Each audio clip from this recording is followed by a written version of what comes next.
The Dharma, incomparably profound and exquisite, is rarely met with even in hundreds of thousands of millions of kalpas. We now can see it, hear it, accept and hold it. May we realize the true mind of the Tathagata. Today is the 5th day of this 7-day sesshin here at Mountain Gate, the 2nd in a row of the October-November duo. And it's impressive how strong the sesshin has been. Of course, that is because we had a preliminary sesshin, as it was called in Sōgen-ji. And so rather than starting from scratch after months away from sesshin, everyone here has been here the whole time, including during the days in between the sesshins. And it shows, it shows. It's rather exciting, actually. It's what Mountain Gate was meant to be. Recently, during the sesshin, the vast array of books in my room is being carefully put in order and recorded by one of our participants here. And it's going to be a wonderful, well, it's going to make it a lot easier to find books, because my eyesight is going so bad that I literally can't look at the bookshelf and find a book. And this way I can look at the computer and find a book. And then I'll know approximately where to look for it in the bookshelf. So instead of having to look at the whole bookshelf, I can just look at a particular shelf. It will help a great deal, and I'm very grateful. One of the things that happened as a result of the bookshelf renovation is that I came upon the little originally blank book that I had bought in Japan, and it became a kind of a diary of my time there. Started in 1992 when I took 3 months leave from the Rochester Zen Center to go to Japan.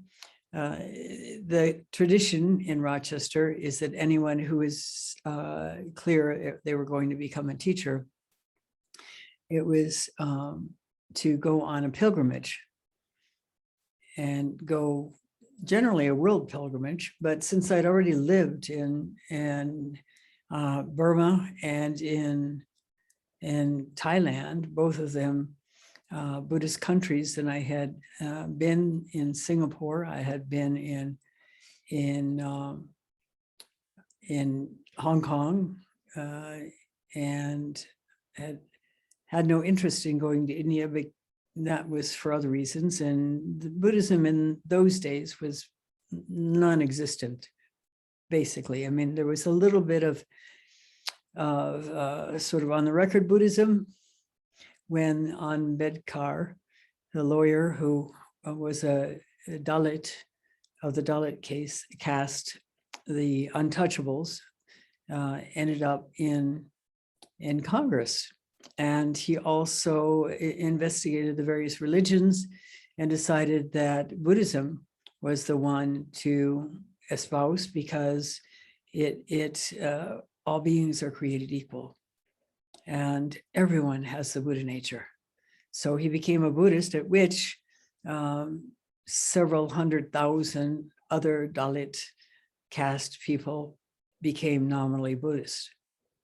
More has happened since then, since a Japanese monk who was not a Zen teacher, but who was a Buddhist, went to India to help revive Buddhism, and ordained 5 different monks, sent at least one of them to Sōgen-ji. And that monk's name, interestingly enough, is Bodhidharma.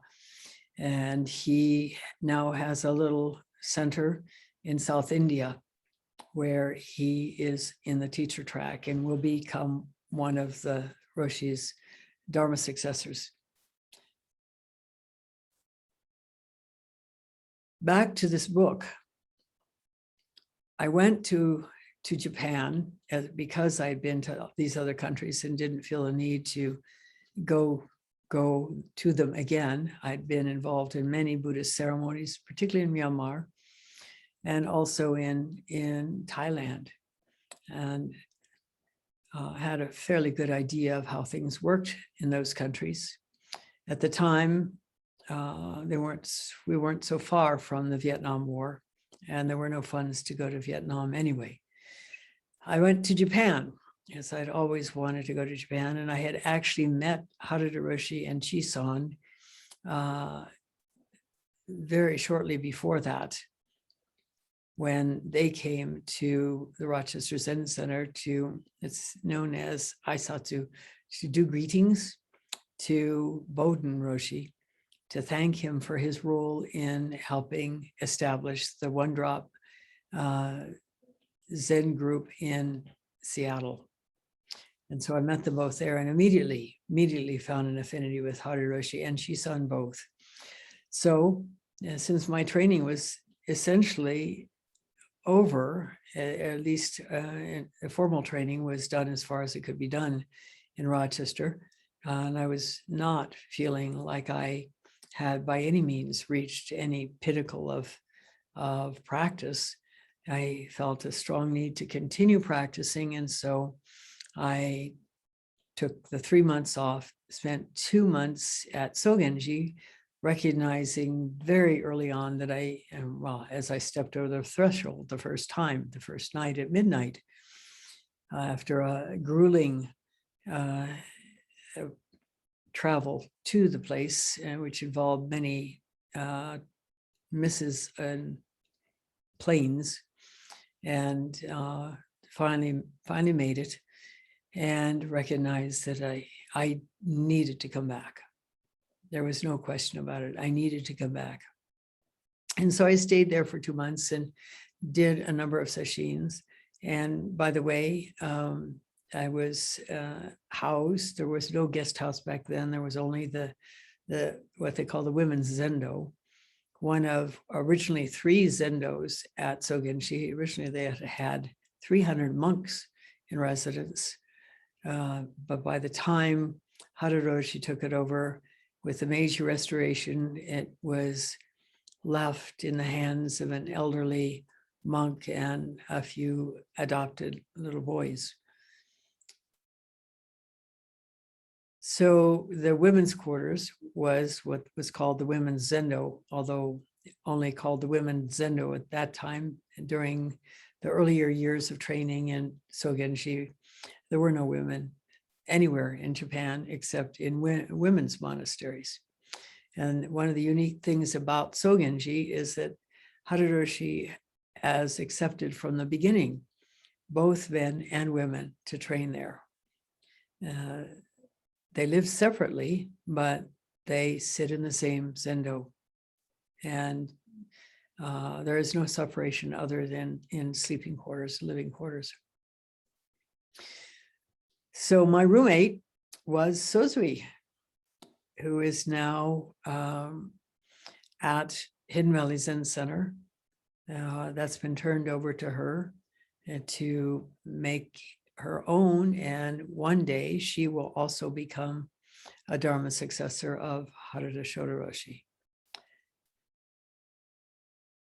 So 2 months at Sōgen-ji meant two sesshin, plus some what are called kozeshin. At Sōgen-ji, the schedule is quite intense. There's a 7-day sesshin every month, except August, and 2 in December. And there are also a number of what are called kozeshin, which are sort of half sesshin, where you're still sitting 7 hours a day, at least. And you have sanzen twice a day, and the only difference is that the work periods are a little bit longer. And then on the day after each sesshin, tentatively, there is what's called a free day. And it can change in a flash, where suddenly you'll have a meeting that has to be attended. And anyway, the free part is only between the end of breakfast cleanup and the beginning of supper.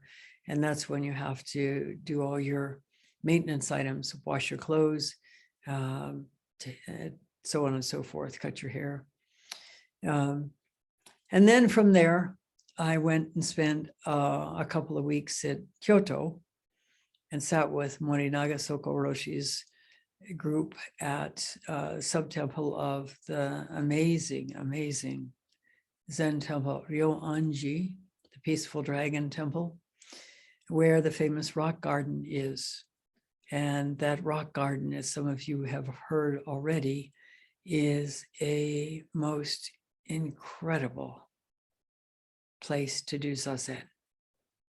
During the days, it is filled with tourists, most of them chatting with each other or taking pictures with their iPhones. And but at night or early in the morning, before the gates officially open, one can sit there in profound peace. And it's amazing that that tiny little garden, which really is quite small, despite what it looks like in the garden books in publication these days, is still has this deep, profound, inward drawing essence. I envied the monks who were training with Morinaga Sōgen-Roshi, because they told me that during sesshin, they would do yaza. They would climb over the wall into the garden and do yaza in the garden, which is a dream. And then I went to Obama in northern Japan and sat Rohatsu Sesshin with Tongan Roshi, Harada Tongan, who was the successor of Daiyun Sogaku Harada Roshi, who was the second teacher of Kapla Roshi, and where he spent much time at Hoshinji, except because of the annoyance by the Sotoshu of Harada Roshi's training in the Rinzai system for many years, which is why in Rochester, koans can be taught. At ZCLA, koans can be taught because both of these places have lineage through Yasutani Roshi to Daiyun Sogaku Harada Roshi, who did that training because he was disappointed in the depth of training in those days. This is the 1900s, early 1900s. In Japan, he was a Sotoshu ordained monk, but wanted to do deeper practice. And so he did train. There are the usual questions up in the air about whether he got transmission. Some evidence is that he did, and there are people that say that he didn't, and who knows what the real story is, because everyone involved is dead, long dead. But at any rate, it made it possible for us here at Mountain Gate to teach koans in the Rinzai style, that plus my training at Sōgen-ji. So as I was at Sōgen-ji, and beginning in that year 1992, I would make notes in this book. And I've copied out a couple of things that randomly, that hopefully will be inspiring to you and to your practice. The first is a quote from Harada Roshi's Teisho regarding Kensho, true Kensho.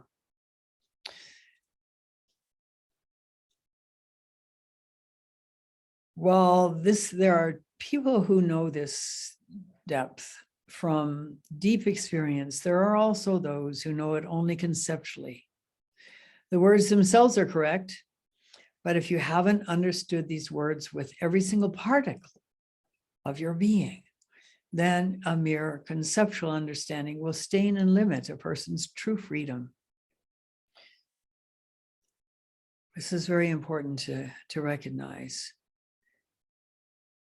there's a great misunderstanding about what Kensho really means. And there are any number of people who have had shallow Kensho experiences and assumed that they know it all and have had a deep experience. Hakuin himself, the great Zen master Hakuin, his first Kensho, he felt that it was the deepest Kensho anyone had had in 300 years. But his teacher, Dokyo Heitan, proved him wrong. This is called the Zen sickness, when we have an idea that we are deeper than we really are.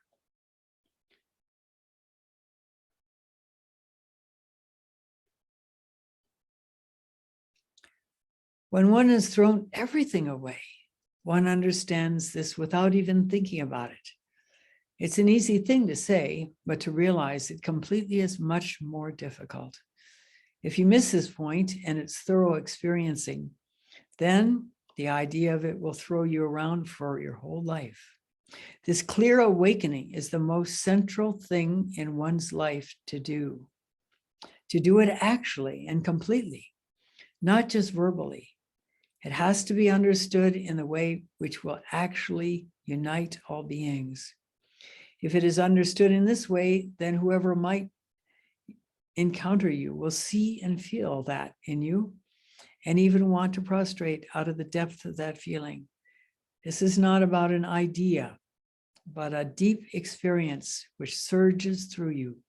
I ask you to please not be mistaken on this easily mistaken point, but to please be singularly careful on this point, to truly come to profound awakening, and don't stop short of it. It's all too easy for us to think we've gotten something, and Zen practice is not so easy, particularly for many years. It's a challenge because we're up against all of the places where we're caught. And yet we're still trying to be happy. We're still trying to be free. We still want lots of stuff that later on becomes less important.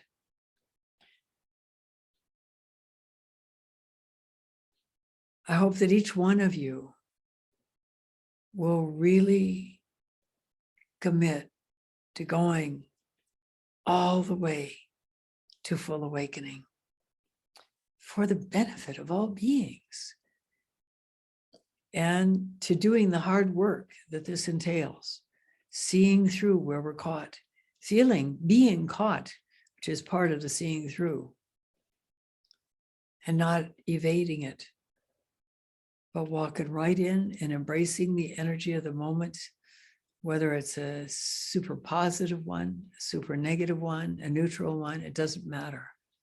Even boredom can be a stepping stone in our practice, a Dharma gate. No matter what it is, if you feel it all off in some way, it's a Dharma gate. It's an opportunity to turn inward, experience, and let go.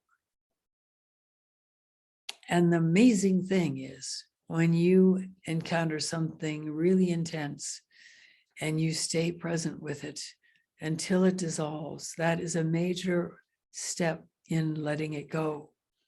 It feels like you need to do something with it, but you don't, only to tune in. Allow yourself that radical acceptance of how it feels in that moment. Stay out of your head. We cannot analyze our way to awakening. We cannot analyze or assume our way to freedom. As Mitra-roshi used to say, the way in is the way out of suffering.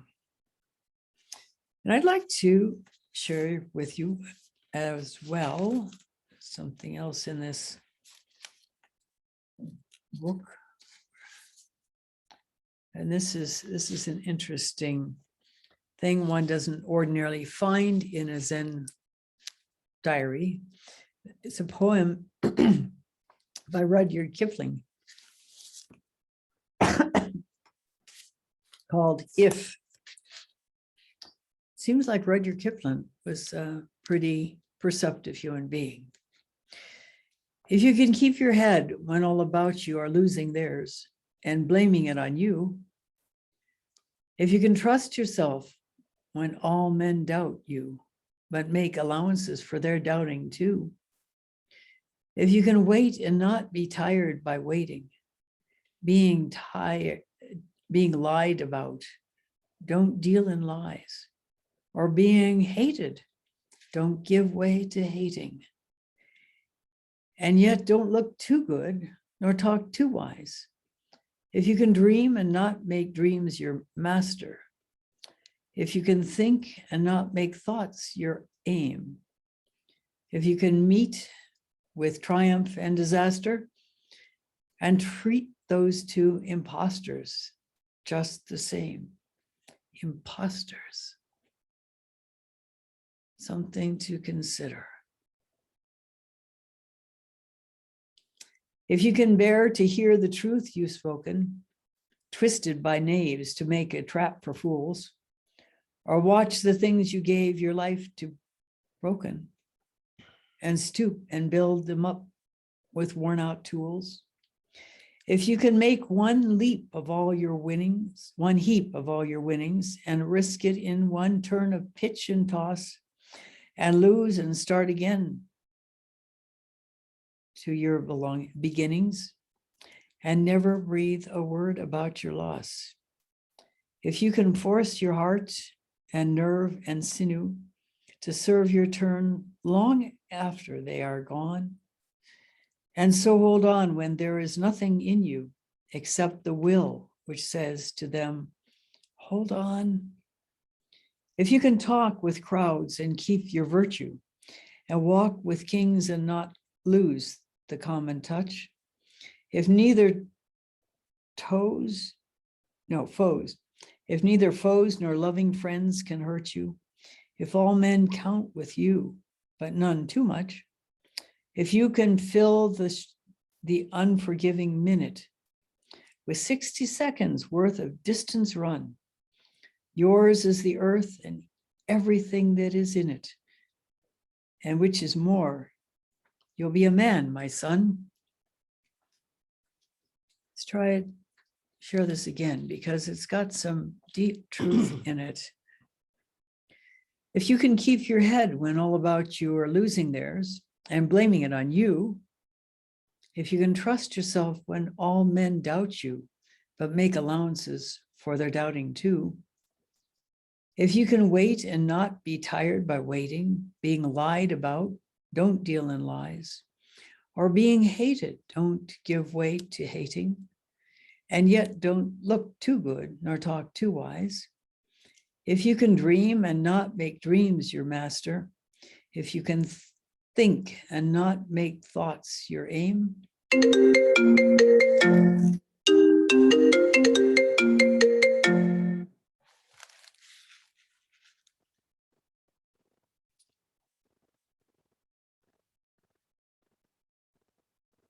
if you can think and not make thoughts your aim, if you can meet with triumph and disaster, and treat those two impostors just the same. If you can meet with triumph and disaster and treat those two impostors just the same. If you can bear to hear the truth you've spoken, twisted by knaves to make a trap for fools, or watch the things you gave your life to broken, and stoop and build them up with worn out tools. If you can make one heap of all your winnings and risk it in one turn of pitch and toss and lose and start again in your beginnings and never breathe a word about your loss. If you can force your heart and nerve and sinew to serve your turn long after they're gone, And so hold on when there is nothing in you except the will which says to them, hold on. If you can talk with crowds and keep your virtue and walk with kings, nor lose the common touch, if neither foes nor loving friends can hurt you, if all men count with you, but none too much, if you can fill the unforgiving minute with 60 seconds worth of distance run, yours is the earth and everything that's in it. And with what is more, you'll be a man, my son. He's the one that also wrote that his water bearer in the war, Gangadin, was a better man than he was. I'd like to share also with this Yamada Mumon-roshi's last poem. Yamada Mumon-roshi was Harada Shodo-roshi's teacher. He was the man who, a slight encounter, brief encounter, wordless encounter on a crowded bus changed Harada Roshi's life simply because of an awareness of the deep quiet, the essence of this man who was a master. The liberation of all beings. There's nothing left to be said about it.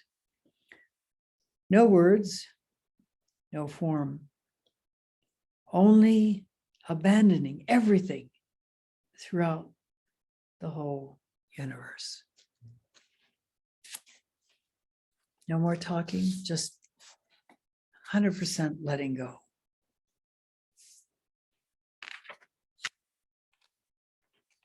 And then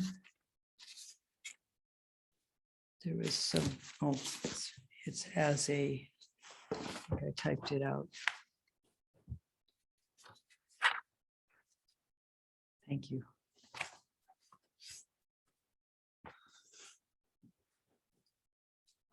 This is part of the Song of Enlightenment by Chinese master Yungche, who lived from 665 to 713. When criticized by others, let them wrong you. They'll tire themselves out trying to burn the sky with a torch. When I hear abuse, it is like drinking. When I hear abuse, that's his own abuse. I mean, abuse heaped upon him. Maybe it should be rather said, when I hear abusive words directed towards me, it is like drinking ambrosia. Meet it, and suddenly one enters the inconceivable. If we regard criticism as merit, the critics will become reliable friends. Do not hate those who slander you. How else can you manifest the unborn power of compassion? Toda-enji's Bodhisattva vow speaks of the same thing. And there are teaching stories. For example, there was a rabbi who for 20 years in his congregation, he was heckled by one of the members, and then the man died. And the other members of the congregation came up to the rabbi and said, "Oh my God, aren't you relieved?" And the rabbi said, "No, that man was my best friend. How else can I know where I'm caught? How else can I become free?"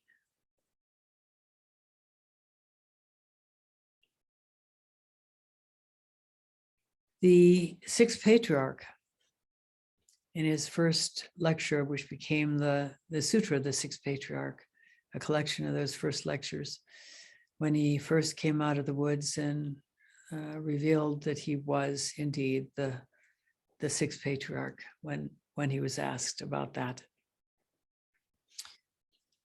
said, When I am wrong, I alone am wrong.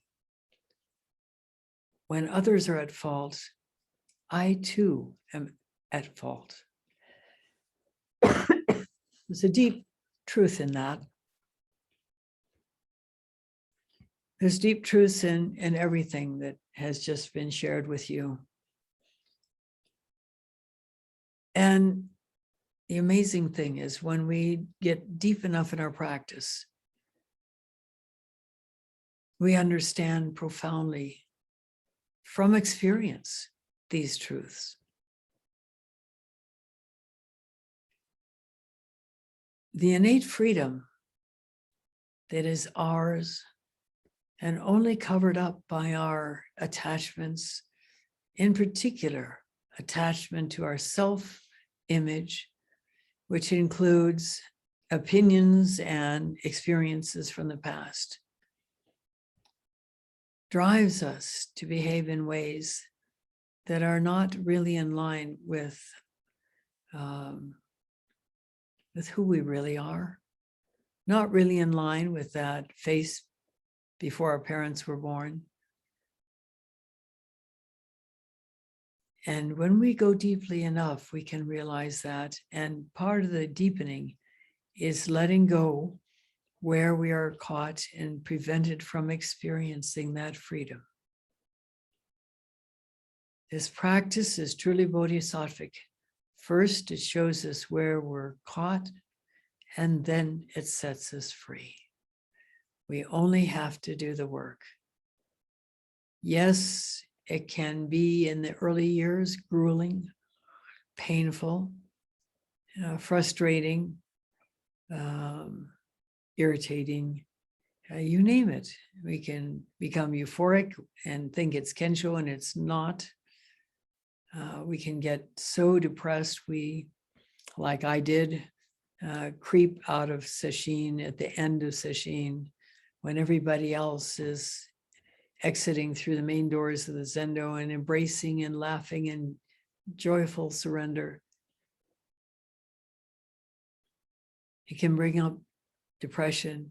It can bring up boredom. It can bring up every experience we've ever had. And it's a chance to become free of all of those. It's not about denying. It's about opening to the experience instead of trying to compartmentalize it, stick it in pigeonholes, analyze it, hide it away in a closet. When we open our arms and offer radical acceptance to whatever is before us, whatever is within us, the doorway to freedom is right there. So, in these last 2 days, 2.25 days that we have remaining in this sesshin, jump in, dive deep, open fully. Thank you for listening. We'll stop now and recite the 4 vows.